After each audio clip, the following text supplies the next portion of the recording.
요셉 자손이 제비 뽑은 것은 여리고 샘 동쪽 곧 여리고 곁 요단으로부터 광야로 들어가 여리고로부터 베델 산지로 올라가고 베델에서부터 루스로 나아가 아렉 족속의 경계를 지나 아다롯에 이르고 서쪽으로 내려가서 야블렛 족속의 경계와 아래 베토론과 게세레까지 이르고 그 끝은 바다라. 요셉의 자손 므낫세와 에브라임이 그들의 기업을 받았더라. 에브라임 자손이 그들의 가족대로 받은 지역은 이러하니라. 그들의 기업의 경계는 동쪽으로 아다롯 아달에서 윗 베토론에 이르고 또 서쪽으로 나아가 북쪽 믹무다에 이르고 동쪽으로 돌아 다아낫 실로에 이르러 야누아 동쪽을 지나고 야누아에서부터 아다롯과 나아라로 내려가 여리고를 만나서 요단으로 나아가고 또 타푸아에서부터 서쪽으로 지나서 가나 시내에 이르나니 그 끝은 바다라. 에브라임 자손의 지파가 그들의 가족대로 받은 기업이 이러하였고 그 외에 므낫세 자손의 기업 중에서 에브라임 자손을 위하여 구분한 모든 성읍과 그 마을들도 있었더라. 그들이 게셀에 거주하는 가나안 족속을 쫓아내지 아니하였으므로 가나안 족속이 오늘까지 에브라임 가운데 거주하며 노역하는 종이 되니라. 오늘 본문의 내용을 좀 살펴볼게요. 요셉 자손이 제비 뽑은 땅은 여리고의 요단에서부터 베델을 지나 게셀에 이르게 됩니다. 요셉 자손이 므낫세 지파, 에브라임 지파가 기업을 받았는데 므낫세 지파 기업 중에 에브라임 지파를 위한 성읍도 있습니다. 그들이 쫓아내지 않은 게셀 지역의 가나안 족속은 종으로 노역하며 함께 거주했다라는 내용이 오늘 본문의 내용입니다. 오늘 이 본문을 통해서 우리가 좀 살펴볼 게 있어요. 요셉 자손이 왜 게셀의 가나안 사람들을 남겨두었는지를 좀 더 깊이 좀 살펴보도록 하겠습니다. 우리가 신앙생활하면서 항상 고민하는 것들이 하나가 있어요. 늘 좀 어느 정도 이 정도면 됐지 하는 거, 아니면 이만큼만 해도 되는 거 아니야? 아니면 뭐 그런 내용들의 문제예요. 또 때로는 가끔 그럴 때가 있어요. 나는 얼마든지 마음만 먹으면 할 수도 있고 안 할 수도 있어. 그러니까 자기가 스스로 통제할 수 있다고 생각하기도 합니다. 그래서 무엇을 하든지 간에 전심전력 아니면 최선을 다해서 그런 게 좀 안 돼요. 그래도 하면서 이렇게 조금 여지를 남길 때가 있어요. 주로 언제 이렇게 되냐면 내가 타협을 할 때 그럽니다. 그리고 내가 웬만하면 이렇게 내 생각이 그 안에 들어갈 때 이렇게 생각을 하게 되는 거죠. 우리가 이것이 조금 더 생각을 해보면 이게 좀 때로는 위험한 생각일 수도 있더라는 거예요. 오늘 본문 10절에 보면 아마 이스라엘 백성들이 아마 이런 생각을 좀 가졌던 것 같아요. 우리 10절 한번 보겠습니다. 10절 우리 같이 한번 읽겠습니다. 시작. 그들이 게셀에 거주하는 가나안 족속을 쫓아내지 아니하였으므로 가나안 족속이 오늘까지 에브라임 가운데 거주하며 노역하는 종이 되니라. 자, 하나님은요 가나안 땅에 들어가서 또 지파에게 땅을 분배하면서 뭐라고 말씀하셨냐면 쫓아내라 이렇게 말씀을 하셨어요. 그런데 오늘 요셉 자손은 어떻게 하느냐? 쫓아내지 않았어요. 그리고 종으로 부립니다. 노역하는 종으로 만들어 버린 거예요. 그러니까 새벽에 좀 고민해야 될 부분이 이런 부분이에요. 어저께 말씀을 묵상하면서도 이 부분이 좀 고민이 됐어요. 그러니까 여호수아 16장은요 요셉 자손 곧 에브라임과 므낫세가 받은 기업의 경계를 성경은 기록해 놓고 있어요. 1절 한번 봅시다. 1절 우리 같이 읽겠습니다. 시작. 요셉 자손이 제비 뽑은 것은 여리고 샘 동쪽 곧 여리고 곁 요단으로부터 광야로 들어가 여리고부터 베델 산지로 올라가고 이렇게 말해요. 그러니까 요셉 자손이 받은 땅을 16장은 쭉 설명을 해주고 있는 거죠. 그러니까 요셉 자손은 어떤 자손이냐? 원래부터 좀 특별한 축복을 받은 자손이에요. 야곱이 죽기 전에 그의 손자 에브라임과 므낫세 뒤에 안수하며 축복을 했어요. 그래서 원래는 요셉 지파라고 해서 요셉 한 지파 분깃만 받아야 되는데 각각 그의 아들들이 하나씩 두 지파를 받은 거예요. 두목의 기업을 받은 거죠. 쉽게 생각해서 2배 받은 거예요. 그러면 얼마나 큰 은혜와 복이에요. 1절하고 4절에 보면 그 크기의 경계를 보여줘요. 동쪽 요단강 부근에서부터 시작해서 서쪽 바다까지 이어지는 넓은 땅이에요. 이스라엘의 북쪽에 있는 그쪽에 아주 넓은 땅을 이 2 지파가 받은 거예요. 5절부터 9절에는요, 그 가운데 에브라임 자손이 받은 구체적인 땅이 나옵니다. 그러니까 우리의 눈에 보기에는 좀 색달라요. 뭐 지명 리스트처럼 이렇게 보여요. 잘 몰라서 그런 거죠. 그런데 하나님은 그렇게 지명을 전부 다 지적을 해준 게 우리가 지난 시간에도 말씀을 드렸지만 삶의 자리라고 이야기했어요. 하나님이 아주 특별하게 지명해 준 삶의 자리예요. 너는 이곳에서 살아라. 그러니까 하나님이 얼마나 섬세하게 계획을 해놨는지를 우리가 알 수 있는 거죠. 하나님이 자리를 정해 주신 거예요. 그러니까 이 삶의 자리를 네가 책임지고 살라고 하나님이 말씀을 하고 계시는 거죠. 그런데 문제는 이 경계 안에서 일어나는 거예요.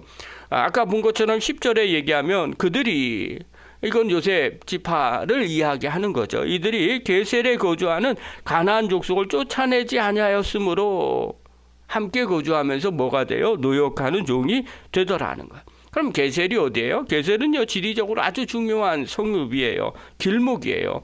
그리고 상업과 교통의 중심지가 이 게셀이에요. 요셉 자손은요, 이 게셀에 사는 가나안 족속을 하나님 말씀대로 완전히 쫓아내지 않았어요. 왜 쫓아내지 않았을까? 어저께 말씀 묵상하는데 그냥 드는 생각들이 있었어요. 첫 번째 그랬겠죠. 현실적으로 쫓아내지 못해서 그럴 수 있는 거예요.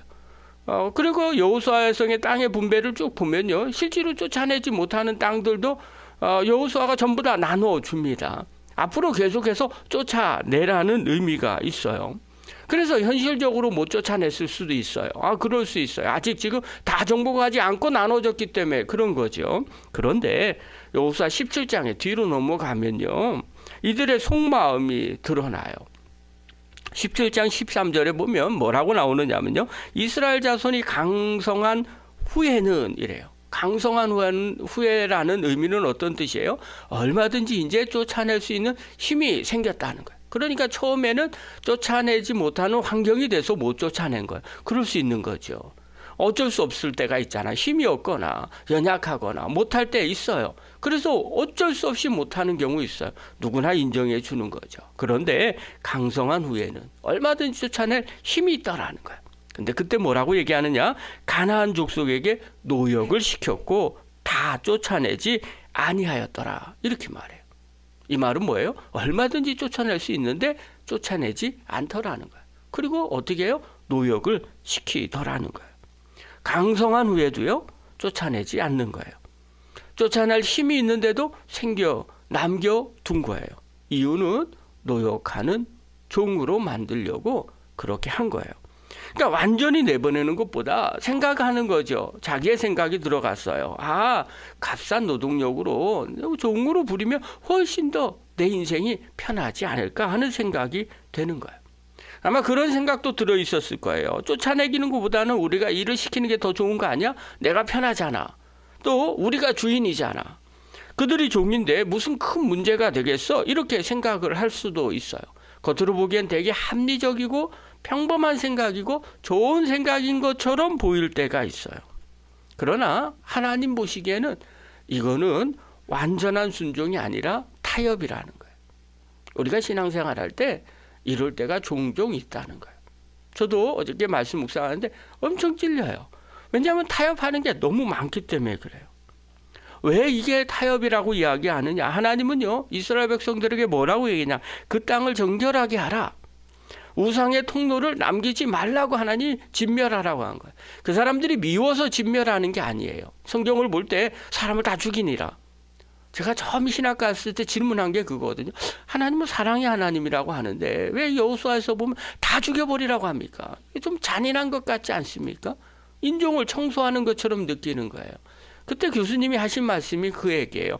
여호수아서는 하나님이 자비를 베풀고 사랑을 이런 내용의 메시지가 아닙니다.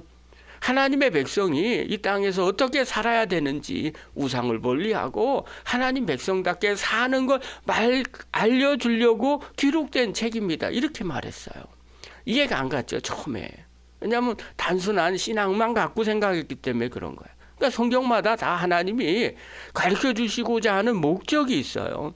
그것대로 하는 거예요. 그거 외에 다른 걸 보면 성경은 말이 안 되는 거예요. 막 죽이라고 하는 게, 그러면 오늘날도 막 인종청소하면 되겠네요? 선교사가 가갖고 막 죽이면 되겠네? 뭐 이런 차원의 것이 아니라는 거예요. 그러면 뭐라고 얘기하냐? 분명히 하나님이 그걸 통해서 뭐라 하냐면 그 땅을 정결하게 하고 우상의 통로를 만들지 말고 하나님 나라 거룩한 백성으로서 그 땅에서 본이 되는 삶. 정말 하나님 나라는 이런 거구나. 그런 삶을 살라고 한 거예요. 그런데 요셉 자손은요, 이 정도면 잘하고 있는 거야. 조금 남겨도 돼. 얼마든지 우리가 주인이니까 우리가 하나님 섬기면서 살 수 있지 않아? 이렇게 생각한 거죠. 근데 역사를 보면 결론이 어떻게 돼요? 그 남겨둔 그 사람들 때문에 가나안 땅에 가서 이스라엘 백성들이 하나님을 잊어버립니다. 그리고 가나안의 신들을, 바알 신을 섬기게 되죠. 우상을 섬기는, 그리고 신앙이 타락하는, 우상 숭배와 타락하는 씨앗이 되더라는 거예요. 아무것도 아닌 그 타협 때문에 그런 거죠. 사랑하는 성도 여러분, 우리가 완전히 끊지 못하는 죄들이 간혹 있어요. 어쩔 수 없을 때가 있어요. 그건 주님도 인정해줘요. 그런데 할 수 있음에도 불구하고 우리의 생각이나 또 우리의 편리한 것 때문에 남겨두면 오히려 그것이 내 인생의 족쇄가 될 수 있다는 거예요. 사도 바울은요, 로마서에 그런 이야기를 해요. 로마서 8장 13절에 보면 너희가 육신대로 살면 반드시 죽을 것이로되 영으로서 몸의 행실을 죽이면 살리라. 이렇게 말해요. 육신대로 살면 그냥 당연히 영적으로는 죽게 됩니다. 우리의 생각, 우리의 판단, 육신이 편하고 좋은 것으로 선택을 하면 그냥 다 죽게 됩니다. 그러나 영으로서의 우리의 몸의 행실을 죽이면 산다고 말합니다. 왜 하필 죽이면이라고 말할까? 적당히 하면 산다. 잘 관리하면 산다. 이렇게 말할 수도 있지 않아요? 근데 그렇게 하지 않아요. 죽이면 산다는 거예요. 그러니까 함께 두지 말라는 거예요. 성령 안에서 함께 싸워서 반드시 끊어야 한다는 겁니다. 그래야만 살아날 수 있게 되더라는 거예요. 사랑하는 성도 여러분, 영상을 보는 귀한 성도 여러분, 우리의 영적인 눈이 열려지기를 바랍니다. 우리 안에 오늘 이것을 반드시 점검하시기를 바랍니다.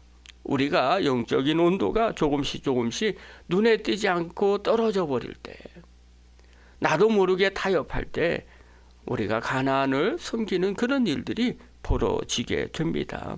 쫓아내지 않고 이용만 하는 것들이 무엇이 있는지 점검해 보시기를 바랍니다. 때로는 편해서, 또 즐거워해서, 또 연약해서 계속 끌어안고 있는 것들이 있다면 하나님 알려주시고 깨닫게 해주시고 또 싸워서 이길 수 있는 힘을 허락해 달라고, 그래서 날마다 거룩한 성도로 살아가게 해달라고 여러분 기도하고 간구하는 저와 여러분 되기를 간절히 축원합니다.